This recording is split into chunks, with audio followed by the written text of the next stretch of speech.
Chaliye, hello, good morning everyone. Let us start with the current affairs, and today you can see in the background, this is actually what corals is. Way back also we have normally discussed about what is corals and in short what is coral bleaching. But today we will going to discuss it in detail because it's first time in Asia, that is in specifically Philippines, they have come up with a technology, because we actually discussed that continuously these corals are disappearing. Why they are disappearing? Because of the climate change, because of the global warming. And corals, these are not colorful plants in ocean. These are actually living organisms which are known as polyps. Abhi we will going to see this in detail. So, with the increasing climate change and global warming, these corals are actually losing its life. They are actually dying. The process which is actually conversion or dying of this coral is known as coral bleaching, one of the process of dying of these corals. So, that's why for the conservation of such corals, Philippines has came up with the initiative that is known as Coral Larva Cryobank. So, this becomes very important because this is also Asia's first. So, Philippines has launched Southeast Asia's first coral larva cryobank to preserve coral genetic diversity and protection of a reef ecosystem and to protect a reef ecosystem. So, from here, we were first going to discuss about what is coral, where in the world is majority of the coral reefs are present, what are the types of coral reefs, and what is this technology which we are actually using for the conservation of coral's genetical system. So, this is the actually article which we will going to discuss in detail today. Very good morning, Milana. So, what is actually Coral Cryobank Initiative? In short, wherever the term you will see cryo maximum means a freezing type of structure या फिर उसको बर्फ type जमा देना. This is actually related to cryo. अभी few weeks back we have also discussed about कि a particular wolf more than 2000 years back has been found in a cryosphere. एक जमी हुई आइस के बीच में वो फंसा हुआ मतलब था जिस कंजर्व था जिसकी वजह से scientist have recovered that and they have explored they have studied that and after exhibition it was find that after research it was found that कि ये क्रायोस्फीयर में it was there from last 2000 years approx. So that's why this is very important to understand cryo. Wherever we see the term cryo, just imagine, just actually think of the word that it is talking about something freezing. So that's why we are freezing. जैसे कि nowadays it's a trend ki majority of the people they prefer marrying late, so they freeze, they cryo their basically they majorly we can say freeze their sperms and eggs so that in future perspective it is preserved, good sperms and eggs are preserved, and in future they can use it for artificial kind of a baby creation or in the IVF process. So same aap samajh lo, usi kind of process is used here for the protection of coral as well. So they will going to basically preserve the coral larva, they will going to freeze this coral larva, and future when this particular type of coral will going to decrease, they will then at that time the scientists and the team will going to use that freezed coral for the further cultivation or for the further growth. So in short, this is what the technique is all about. So what is Cryobank Initiative? So it is an initiative involves collaboration among the researchers institute of, okay, first of all who all are involved. So it's Philippines, Taiwan, Indonesia, Malaysia and Thailand. These are the countries which are involved in this Cryobank Initiative. Now what is the objective? Is to freeze, which we have discussed abhi, and preserve the coral larva, ensuring long-term protection of coral genetic diversity. So this is what the Cryobank Initiative is all about. They are preserving this in a, they are freezing it by, they are preserving it by the freezing method by the Cryobank Initiative, and in future they will going to use this particular larvae for the further kind of a growth. So this is in short the initiative. So if UPSC asks you which of the following countries are actually part of this Cryobank Initiative, that is Southeast Asia's first initiative which has been taken by Philippines. So it involves your Philippines, Taiwan, Indonesia, Malaysia and Thailand. Why these countries? This is also important because these countries together form a triangle that is known as coral triangle. We will discuss about that also. But yes, that's why these countries are not just कि they have decided चलो साथ में आते हैं, नहीं. They are actually the countries which have high number of corals present in this area. मतलब these are the countries which are actually majority of the corals are present in Southeast Asia around these countries.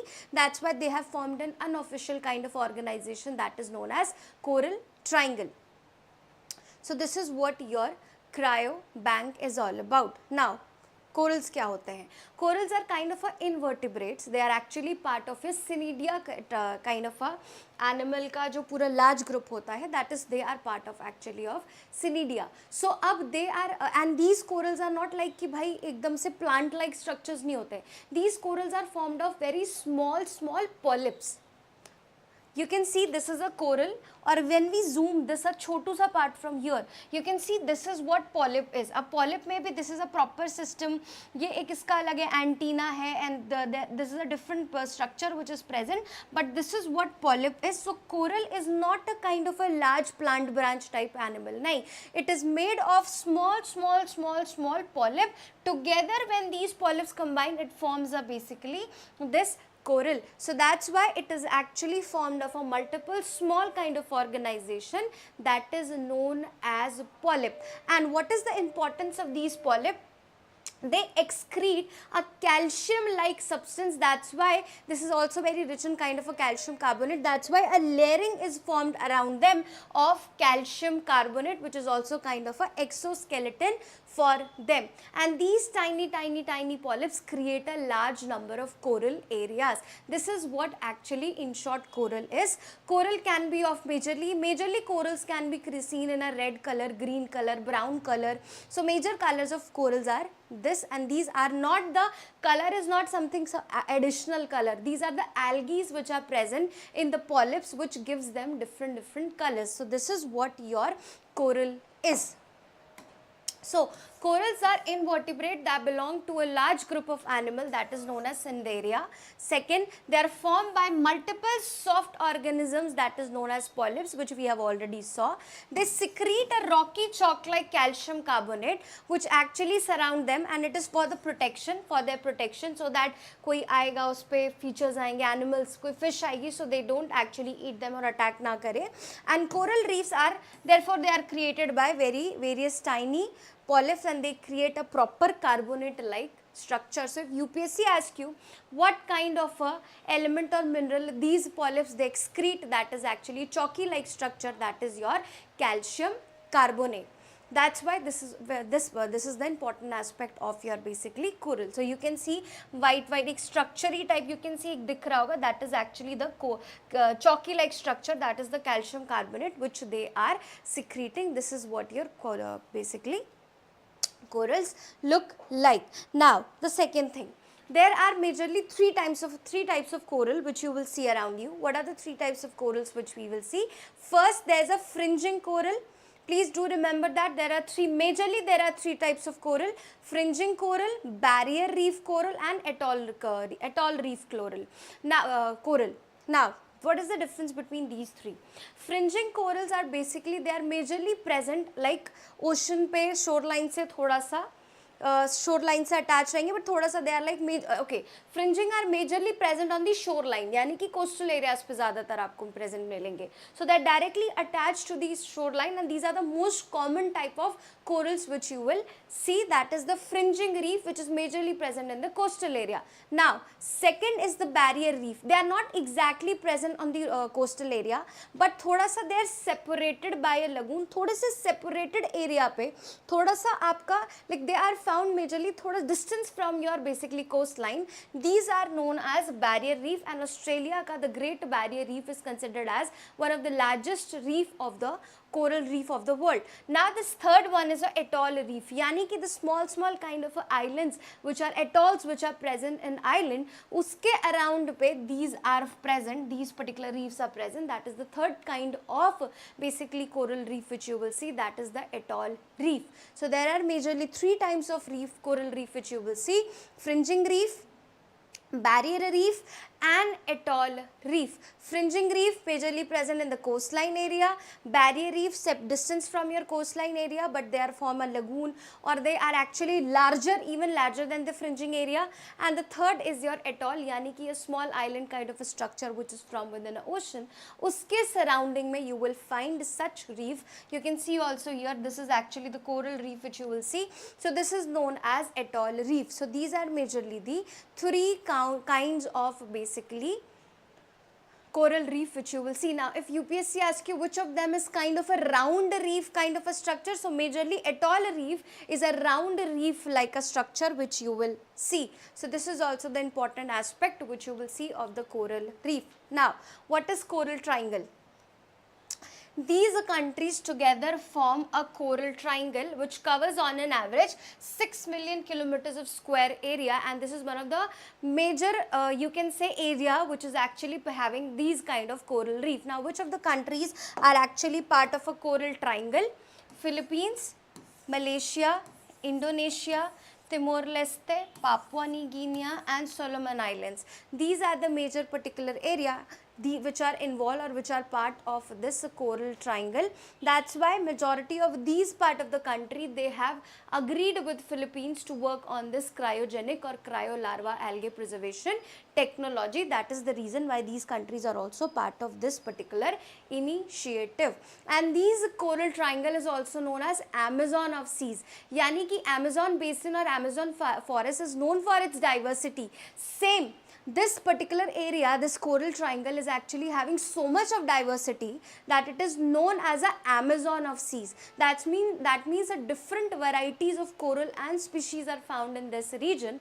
That is also one of the important part of this particular coral triangle. So it is known as Amazon of the seas, which spans around 6 million square kilometer, which involves Indonesia, Malaysia, Papua New Guinea, Philippines, Solomon Islands and Timor-Leste. If UPSC asks you which of the following countries are part of coral triangle, so please do remember these countries, and if UPSC given you give that particular this particular part as an statement based also, you should not get confused among the countries which are actually part of this coral triangle. Now Timor-Leste you will see is not basically majorly part of your Asian initiative which has been taken, so don't get confused if they are asking you question about the initiative and the actual members of this or this particular coral triangle. So if they ask you all the coral triangle members have initiated participated in the initiative taken by the Philippines, answer is no. Some of the countries are not actually which are part of coral triangle, but they are not part of the initiative which has been taken by your Philippines. So this is also one of the important aspect which you will see from this particular area.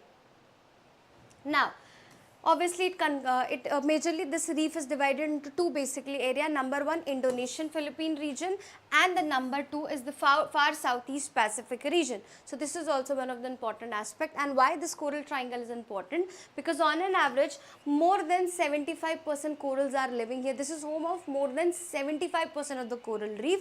That's make it one of the most important particular area, and it is third of the reef fish area as well. Plus mangroves are present here, variety of turtle, variety of different species are actually present here. So it is not only the home for more than 75% of the coral reef, but it is also home for various fishes, various basically turtles and various actually sea species as well. That's why the preservation of this particular area becomes very important, not only for the protection of coral reef, but also basically for the protection of species which are present in this area and which are directly indirectly dependent on these coastal area. So this is the particular area. So if UPSC asks this kind of question in mains also related to coral area, then please make sure chota sa hi say you draw this diagram of coral triangle by showing the importance of coral triangle in this region. Now, why these such things are taking place? What is the particular reason why these corals are actually losing its color, or why they are dying in particular current situation? So one of the reason is that they need a very appropriate temperature, but because of the rise of the sea temperature, because of the global warming, the sea temperature is rising, because of which they are actually dying, and the process which they lead it to is known as coral bleaching. So what are the reasons for dying of such coral? Is basically you can say climate change, global warming, because of which not only corals are dying, but also the species which are present in this region, they are also losing its relevance. They are also not actually able to survive. This is also one of the things which you will see. So this is the process which you see, this is coral bleaching. Yani ki these polyps has loosened its life, all the particular algae have been died. So this is actually what coral bleaching looks like, and this is the concern for the environmentalists because of the climate change. Now this is one particular technology which is involved. So the technology which we are using for the freezing of such larvae, that is your basically coral larvae, algal larvae, is known as cryopreservation. So under this cryopreservation, and species of coral larvae which will be kept at a temperature that is minus 196 degrees Celsius. That's why once actually we also know that कि एक certain point के बाद freezing starts. So that's why to preserve these polyps, to preserve this coral larvae, the temperature under this cryopreservation technique will be approx minus 196 degrees Celsius, and then freezing will going to start, and then it will be actually, it can be protected for a longer time, for a longer duration, for good kind of for proper preservation of that particular larvae, which we will going to use further.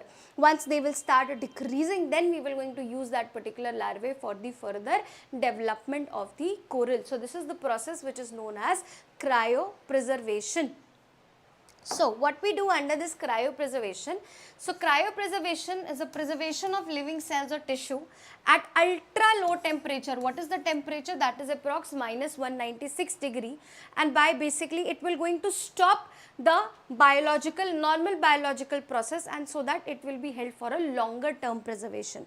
Now coral larvae are the first treated with coral protectant solution. पहले जो भी particularly these coral larvae will not going to directly will be freeze at a 196 degree, but पहले there will be solution which will be spread or which will be basically put on this particular larvae, that is known as cryoprotectant solution. What are the cryoprotectant solutions? So glycerol, ethylene glycol and DMSO. These are the basically cryosphere protector which will be used first, which will be implemented first on coral larvae. So UPSC can ask you this statement that recently glycerol, ethylene glycerol, DMSO seen in news related to what? So it is basically for the protection, it is a cryoprotectant for the coral larvae. So this is also becomes very important from examination point of view, and it will going to basically replace water from this, so that a proper ice formation can take place around this coral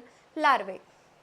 So this is actually the technique which we will going to use for the preservation of such coral larvae for the further development or for the further use. So that's all for this article. This is actually the article which we are actually discussing in detail. There are a lot of important points. What is cryopreservation? Which of the following solution or cryoprotectant is used? It is also very important. What is the temperature of cryopreservation?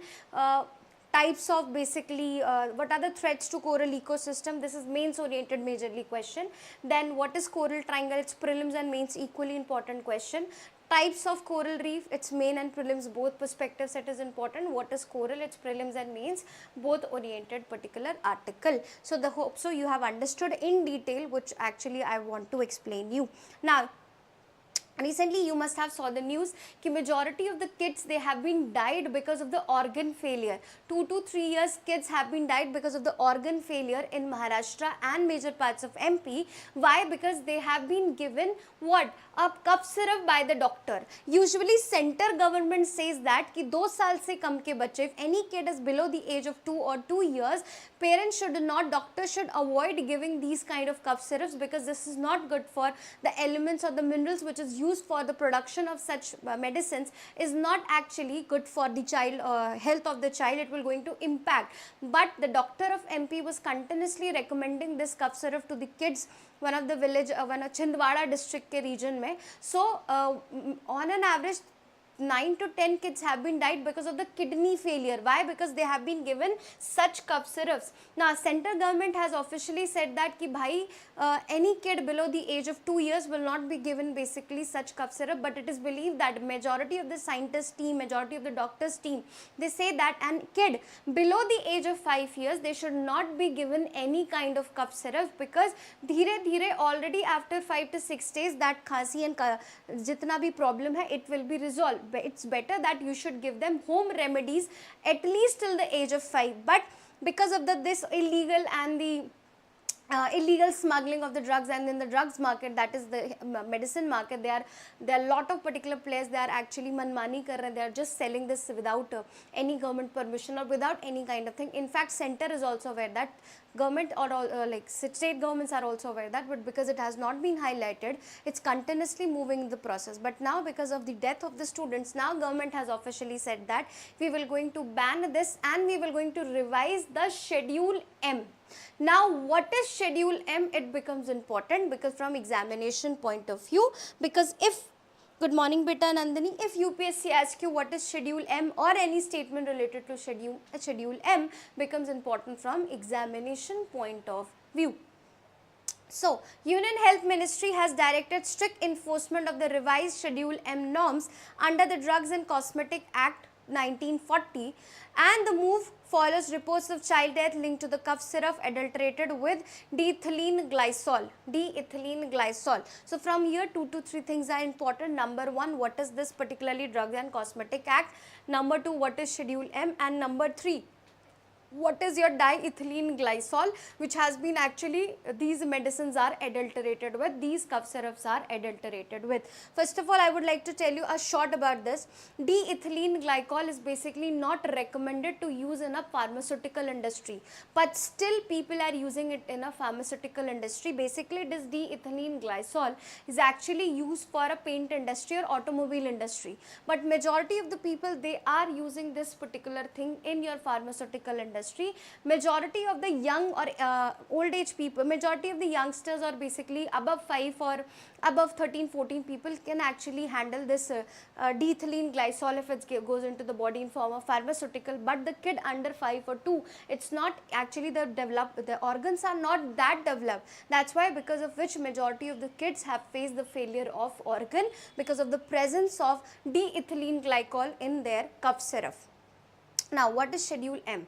Schedule M is kind of a guidelines. Okay? Schedule M is a guideline which has been given so that basically schedule M is a guideline which is given under your Drugs and Cosmetic Act of 1940, and under this everything is told that ki bhai, what should be the quality of medicine, what should be the, continuously there should be a fact check which of the medicine components are used for the production, or proper data entry should be made. Matlab, in short, a proper revision and quality check of medicines should be done, of the pharmaceutical industry and related people should be done, so that a proper kind of a system goes off related to these medical uses and medical purposes. They should check ki bhai kaun si medicine mein kya kis, what are the components which are used, it is good for the body or not, is we are prepared for like, is these particular medicines or the components which are present in the medicine, is that like as we as individual or human we are habitual to that, or kya iske koi side effects hai, it will lead to some side effects.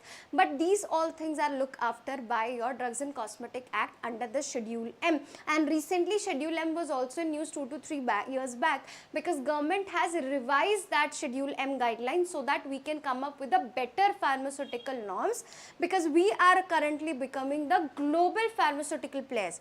We also know that almost half of the world is supplied medicines or pharmaceuticals products and medicines by us. So that's why we have revised these schedule M standards, so that we are now a global player. So it should be like, it will be only effective globally when our national level standard of pharmaceutical is at a very good level. So that is the reason this has been revised as well. So schedule M is a section of a Drug and Cosmetic Act 1940 prescribing good manufacturing practices for pharmaceutical products in India. Yani ki in short, it is a way, it is a guideline which tells out ki how should be a good manufacturing production of such medicines should be there in India, and it defines the minimum requirement for facilities, equipment, quality system, documentation and personnel to ensure safe, effective and consistent drug production. This is what we have discussed. So it's a proper system where a proper facilities, equipment, proper documentation, everything is done so that whatever the process of creating such medicines, or in this pharmaceutical industry, creating of equipment should go in a very smooth and a clean and hygiene manner. This is what actually schedule M guidelines to the people. So this is in short the definition which is given. the thing which we have discussed here, this is kind of a updated part of the same thing. What is Schedule M? It comes under 1940. It's kind of a good manufacturing practices for pharmaceutical products, because we pharmaceutical industry for India and globally. That's why when we revise the Schedule M, we have actually what was the revision which we had done under this Schedule M guidelines. We have taken the standards of WHO. So we have added the standards of WHO and various international medical association standards, so that we can compete the international pharmaceutical market as well. So that's why Schedule M has been revised with the guidelines and standards of WHO and other medical particular organizations which are present, which are looking after this pharmaceutical sectors worldwide. So that's why Schedule M is kind of a guidelines which is providing an authority to look after, to follow the guideline, to maintain the standard quality and documentation of such pharmaceutical products nationally and globally as well. So this is what actually it's all about. So it introduced under Drug and Cosmetic Act 1945, focus on hygiene and record keeping. Revised Schedule M has been aligned with WHO, GMP and PIC standards, strengthening India position globally, which we have already discussed. Now in detail, what are the key features which are associated with this? Pharmaceutical quality system, yani ki proper system should be there on which these pharmaceutical has been created. Number 2, mandatory adoption of structure quality risk management. Number 2, quality risk management, yani ki proper product should be identified that they are justifying the quality norms or not. Number 3, data integrity, everything should be formed legally, everything should be present on a table or a paper or a document, ki what are the things or what are the process and what is the initiative, what is the stage of such products and services, which you will see in particular the making of this pharmaceutical. Proper vigilance system should work, proper surveillance system should work, which are going to, a proper department should be made with who will going to look after ki bhai what is the process, how they are maintaining the hygiene or not, what if there is any kind of corruption or such kind of illegal practices are going on not. So proper vigilance system or surveillance system should be created. Proper validation should be there. Second, supply chain and vendors, yani ki majority of the time these supply chain people or the vendor people are the one who are involved in the illegal activities. So they should also be in check and they should also be traced ki jo bhi cheez, whatever the product has been created in a factory is going in a same manner to the market as well. So this is actually the part of your Schedule M standards and proper modernization of infrastructure, yani ki more and more infrastructure, good infrastructure should be used, so that zero human interaction should be there, so that less chances of contamination or any kind of activity can be taken in such creation of medicine. So this is in short the standards or the revised whatever the particular features of your Schedule M. So if UPSC asks you what do you mean by Schedule M and what are the recently revised schedule features of Schedule M by the government of India, so these are basically the revised features. If UPSC asks you a question like this, please make sure you're writing answer in the same format with same heading and subheading and explaining the concept. So this is your Schedule M. Now, this is the basically diethylene glycol which has been used. So, if sometimes UPSC also asks you about the characteristics of some chemicals or such kind of compounds which are present in the news. So, it's a colorless, it's an odorless, it's a kind of a slippery organic chemical. Formula is C4H10O3. Formula is not that important because UPSC is not asking you any formula, just for an extra information, but it's a colorless, odorless, syrupy organic chemical compound. So if UPSC asks you diethylene glycol is reddish in color, yellowish in color, answer is no. It's a very pungent spell, answer is no. It's a colorless and it's a odorless, यानी कि कोई smell, कोई भी किसी तरीके की खुशबू बदबू इसमें से नहीं आती है. So it's a colorless, odorless, syrupy organic chemical compound and basically it is used for the industrial areas and it is not approved for pharmaceutical or food use, but people are using this as an adulterant and they are actually using it in pharmaceutical and food industry as well, which is affecting directly or indirectly our body system.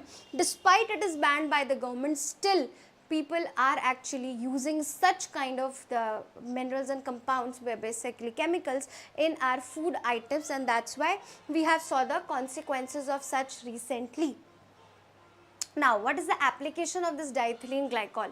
It is basically used in de-icing to act as a cooling agent. It is used in the automobile industry. It is used in a painting industry. It is act as a solvent. That these are this is actual the use of your diethylene glycol, but is actually used in basically cough syrup, out of which we have saw the result, which of because of which various children have been died recently in MP and Maharashtra. So this is actually what is the application? De-icing and coolant agent, solvent in paint and plastic industry and resin industry, used to maintain fluid stability in hydraulic and brake system. So this is actually वो continuously brake system काम करता रहे, that's why it is used as a hydraulic.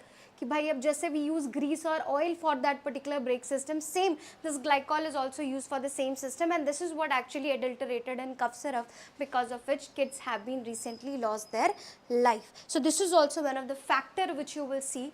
This is also one of the reason of these adulteration is not only done in the medicine industry. Our dal, our rices, our pulses, our majority of our apples are also adulterated right now. So majority of these adulteratives are used for the growing of some fruits and vegetables and polishing dals and rices. So that's why it is very in the current scenario, it is not even easy for us to discriminate कि भाई which is actually naturally produced products and which is actually adulterated product. But yes, there are a lot of adulteratives which are used in milk, which are used in basically pulses, which are used in fruits and vegetables, and that is the concern for us. And UPSC once has asked this question also. At one side they have mentioned about the adulterative, जैसे कि diethylene glycol एक तरफ लिखा है, and the another side they have mentioned medicine, fruits and vegetables. So you have to link that कि which of the following adulterated product or adulterated compound is used for as an adulterant in which of the following components. So this was also asked by UPSC or I guess UPPSC. So these type of questions are asked. So please make sure you are aware कि which of the adulterative is used for in which particular industry or product. This is also one of the aspects of basically asking of the question, one of the way of asking question by UPSC in prelims examination. Now this is also one of the important article. This is a scene of Arunachal. Arunachal Pradesh has launched its first commercial coal mining project at Namchik Nampuk coal block in Changlang district. Now we also know that majority of the northeast, why we are actually concerned about northeast and why China is after northeast, because of the presence of resources. Meghalaya is also the area where lot of coals are present. Arunachal Pradesh is also the area where coal is present, and majority of our coal needs still is fulfilled by our northeast region. But Arunachal has started its first commercial basically coal mine ka initiative. Now what is commercial coal mine initiative? So commercial is actually when you invite private industry for the exhibition process, or private industry in basically the private sector in such exhibition or basically formation of coal ka, or matlab extracting of, in short, extracting of coal. So whenever we are talking about the commercial coal mining, that means ki no more government is involved. Not only government is involved for this mining process, now the private sectors are given space in the mining of the coal which is present in Arunachal Pradesh. So now it will be like ki private sectors will going to work for the mining process. Whatever the coal will be mined, some percent will be given to the state, some percent will be given to the center, and leftover will be taken by your basically the private sector. So that's why this becomes very important, and this is also one of the reason ki why government has actually privatized lot of the sectors. Railway station, majority of the infrastructure has been privatized. So this is also one of the example of privatization in Arunachal Pradesh for the mining process. So first of all, Namchik Nampuk coal block becomes very important because it is estimated that approx 1.5 cr tons of coal can be excavated or mined from here.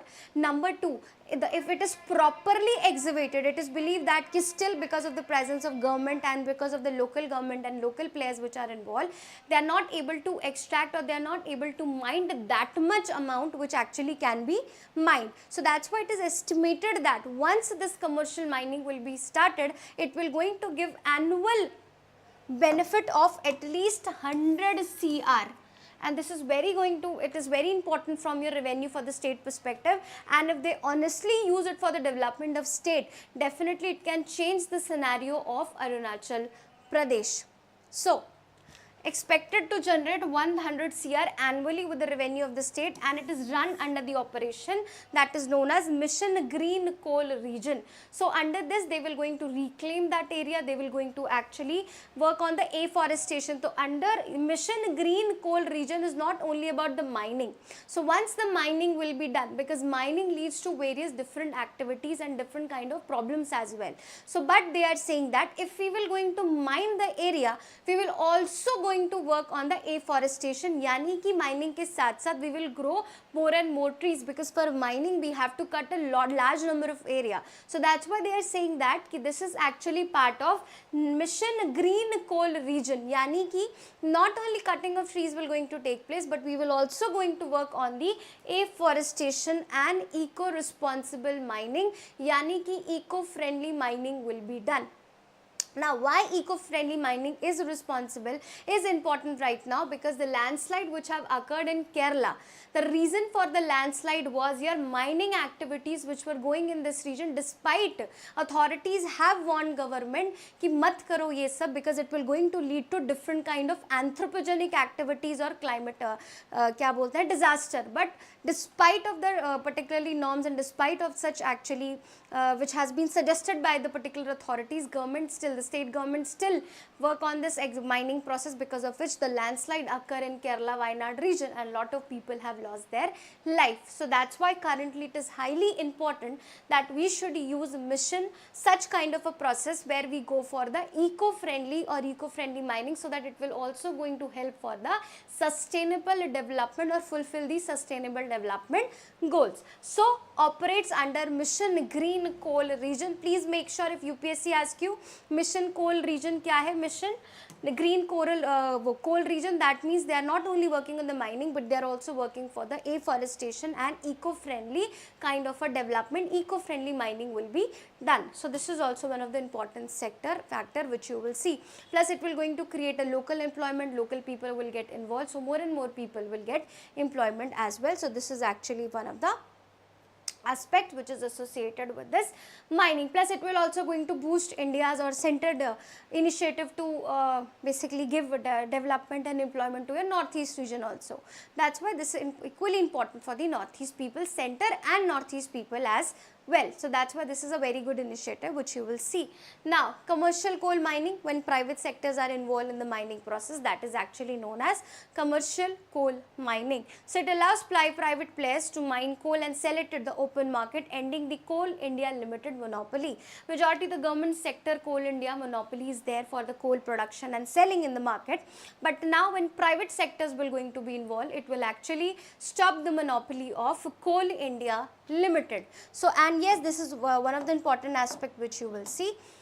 This act or this commercial mining is actually permitted under an act which is known as Coal Mines Special Provision Act 2015. So this commercial mining is introduced under Coal Mines Special Provision Act 2015, which basically operationalized in 2020 through Atmanirbhar Bharat reforms. So that's why this is very important. This commercial mining which has been started in Arunachal Pradesh, it is under an act which is your Coal Mines Special Provision Act 2015, which has been operationalized from year 2020. So this is also one of the important aspects which you will see, and it will going to boost the domestic and national trade as well, national particular environment as well, and it will going to help India to achieve its Atmanirbhar Bharat initiative, which your Narendra Modi, wherever he is going, wherever the Prime Minister is going in any of the platform, he is talking about Viksit Bharat and he is talking about Atmanirbhar Bharat, because of the various norms or because of the various actions which has been taken by USA is directly or indirectly affecting our production, our economy. That's why we are trying to shift as soon as possible to Atmanirbhar Bharat, so that such kind of authorities or such kind of countries don't exploit our economy man mane tarike se. That is also one of the concern which you will see. Now the next article. This is a Konkan military exercise which has been conducted.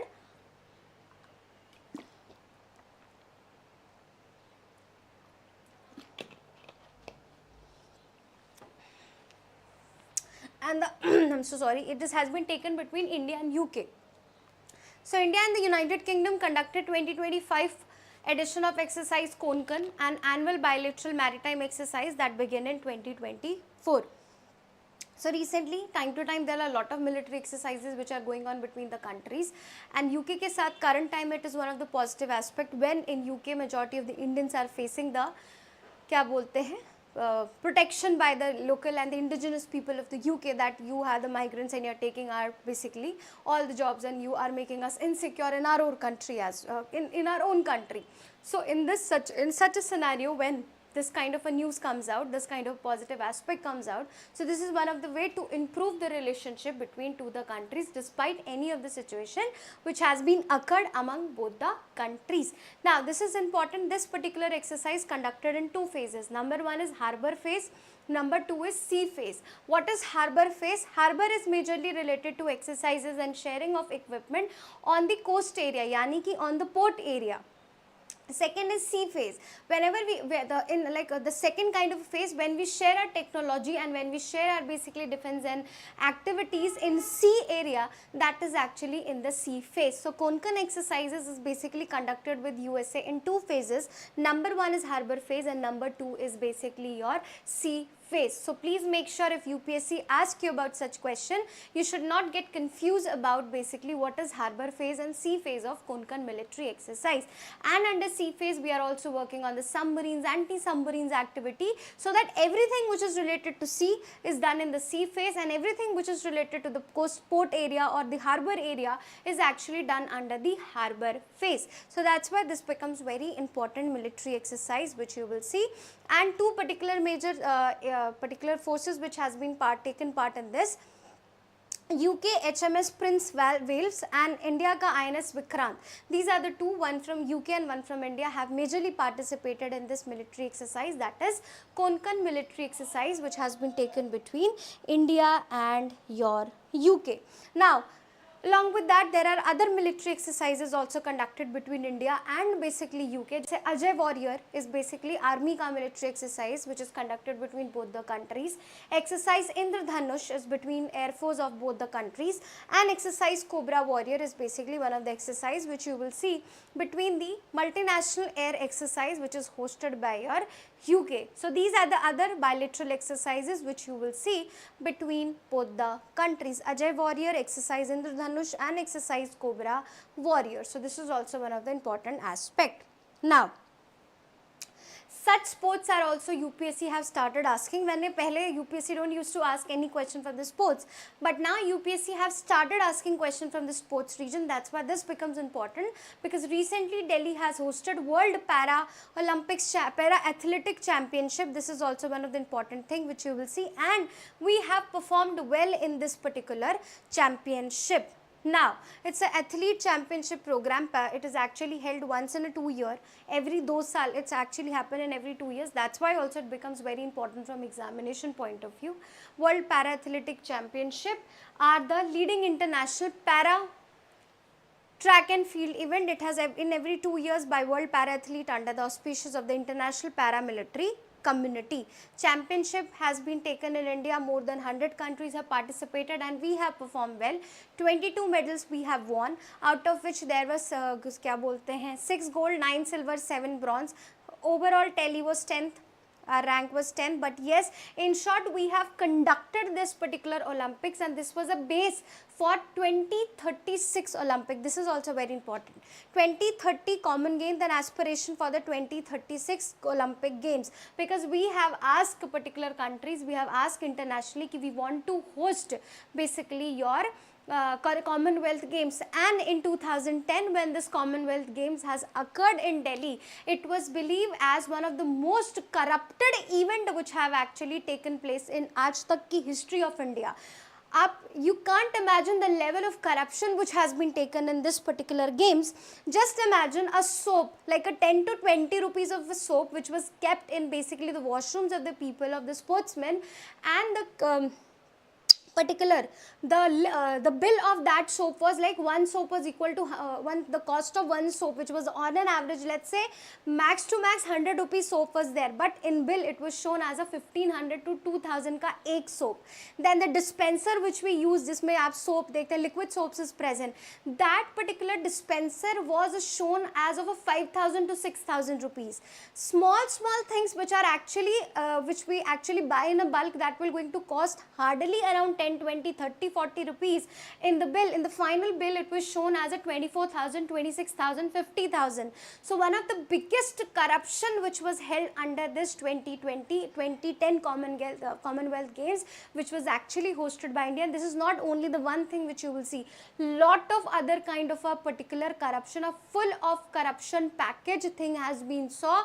Matlab when the athletes which were there in the bedrooms of athlete, there was kind of a क्या बोलते हैं, various animals were coming, snake was found, matlab there was no proper cleaning, nothing, hygiene ke naam pe nothing was there. So it was one of the blunder kind of thing which was happened in 2010, and one of the biggest kind of a ghotala which has occurred in our country on the name of Commonwealth Games. So when nationally and internationally we are criticized for that corruption event which has been taken. So when India have said that ki bhai we again want to host this Olympic Games, it was said that soch lo, because you were the country, you have done a lot of corruption under this particular name of such Commonwealth Game, and majority of our players and athletes were not happy that in middle they have left the game and they have came back to their countries. So this was the situation, or this was the position of Commonwealth Games. But yes, again we are trying, so we see this particular paramilitary para athlete as a base for the Olympic Games, which we actually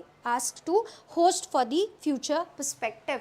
Now this is also one of the important article. Recently IUCN का जो meeting है, that is known as IUCN World Conservation Congress, will be conducted in Abu Dhabi in 2025. And why this becomes important, because this is actually the event which happens after every 4 years. So it was last held in 2021. Now it is occurring in 2025. So it becomes important from examination point of view. And this is also important because first time India will going to unveil its your first ever red list of endangered species at the IUCN World Congress, IUCN World Conservation Congress, which will going to held in Abu Dhabi, that is UAE. So India first red list of the species ki bhai which species endangered, which is critically endangered. So this is the first time India is officially releasing your red list of the endangered species which are present. So that's why it also becomes very important from examination point of view. So what is this IUCN Congress? So it's a quadrennial activity which happens once in a 4 year, that we have already discussed. It's a global kind of a event which talks about the conservation of species worldwide, how we can work for the environment friendly in क्या बोलते हैं schemes and initiatives, so that we can preserve such kind of a species which are actually extincted from the society, which are actually rarely found now, and we should work on the conservation of such activities. So this is what we discuss in this particular congress, which occurs after every 4 years.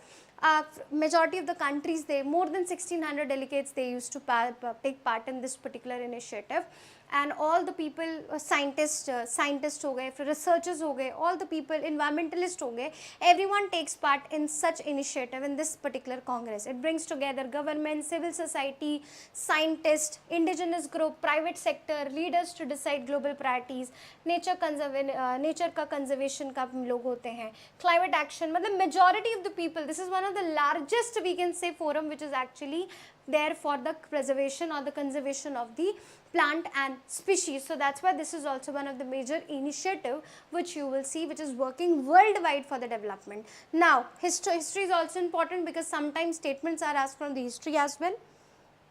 The first meeting was held in 1948, and IUCN was one of the founding member of this IUCN Congress, and India was not the founding member. India joined this organization in 1969. So this is also important, because UPSC asks you India was founding member or India has joined later. So India was not the founding member of IUCN Congress. India has become part of this IUCN Congress in 1969. IUCN state member since 1969 and it was first held in 1968. So these are two different statements which are very important. Then last 2021 it was held in 2021, that is basically in France, and under that particular initiative it was actually discussed ki how we can preserve after the species after COVID-19. So this was the aim or initiative of that time. It took a place in 2021 focusing on the post-COVID recovery, biodiversity loss and the climate change emergency. Now this time Abu Dhabi mein major 5 things will be going to discuss. Number 1, how we can going to expand this effective ecosystem. Second, how we can work on the climate mitigation strategy so that we can preserve these kind of species which are present. Then we will ensure an inclusive and just community, यानी कि more and more people, NGOs, more and more private sectors, more and more civil societies become part of this initiative so that we can work more and more conservation of such plants and species. So inclusive, just and community driven conservation program will be set up, promoting sustainable production, promoting circular economy so that whatever we are producing in economy, it is actually developed by looking the sustainable development goals. यानी कि current में भी we can use and we can also leave it for the future generation as well. So this is also what is actually about. Then harnessing the technology, use AI and youth leadership for the conservation of your environment and species. So these are the 5 points which they will going to discuss. This is a road map of Abu Dhabi and they will going to focus on these 5 things. So that's why these 5 things become important from examination point of view. So if there is any kind of a question which is asked in mains from conservation perspective, then you can write it as an example ki 5-point strategy or 5-point thing has been actually roadmap has been set up by your Abu Dhabi recently IUCN Congress meeting, so you can give it as an example. Or if UPSC asks you in a statement based question about this IUCN World Congress and what are the 5 roadmaps, statement based if they ask you roadmaps, then these are the 5 roadmaps as well. So this is what actually can be possibility of asking question from prelims and mains. Now Vande Mataram song has also been completed as one of the 125th year if I am not wrong. So that's why Vande Mataram is also becomes very important. And when we talk about national anthem, national song and national anthem is kind of a same kind of a thing. But in Article 51, that is basically fundamental rights, 51A, you can see we talk about ki we should respect the national anthem, but there is no such mention of national song. But yes, national anthem se jude every person becomes important because Rabindranath Tagore was the one of the first individual who actually said this who have sing this song in one of the public platform. Bankim Chandra was the particular individual who was involved in writing of such national song. But yes, these are the people who are associated with this, so you should be aware of all the if and buts. We will also discuss in detail tomorrow, but just I got an idea about that national anthem. The national song is in news, so that's why this also becomes very important from examination point of view this year. Now one question for you. अभी recently yesterday we have discussed कि भाई भारत माता का first time currency जो है आपका it has been imprinted in the 100 rupee coin. But now it's your question is who actually was the first in India who has drawn this portrait of Bharat Mata. This was actually asked question in prelims ka question. So that's why this is important for you to learn. Just explore that who was the first Indian person who have drawn this particular image of Bharat Mata in India. So that is what the homework for you is. That's all for the today article. Hope so you have understood the lot of particular articles which I tried to convey you. So there are 2 to 3 articles which were very important, so we have discussed that. We'll again meet tomorrow with different important articles. That's all for today. Have a nice day.